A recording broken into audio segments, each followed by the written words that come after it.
యావత్ తెలంగాణ ప్రజల దురదృష్టం ఏంటంటే అలవిగానే హామీలు ఇచ్చి 6 గ్యారెంటీలు అని చెప్పి అధికారంలోకి వచ్చిన కాంగ్రెస్ పాలకులు 2.5 సంవత్సరాలు పూర్తి అయినా కూడా సమాజంలోని ఏ రంగంలోనైనా ప్రజలకు కూడా న్యాయం చేయడం తెలియదు.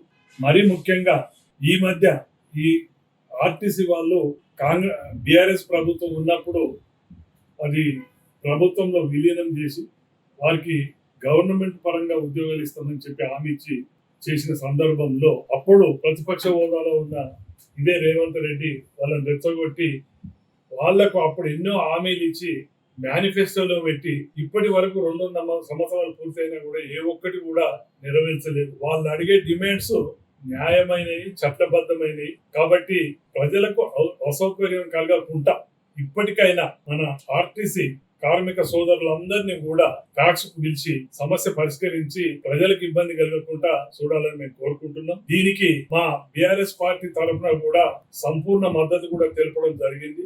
మేము కూడా క్షేత్రస్థాయిలో వారికి కూడా సంపూర్ణ మద్దతు తెలుపుతున్నాం. వారు ఏ కార్యాచరణ రేపు మున్ముందు చేపట్టినా కూడా వారి వెంట మేము సపోర్ట్ చేయడానికి సిద్ధంగా ఉన్నాం.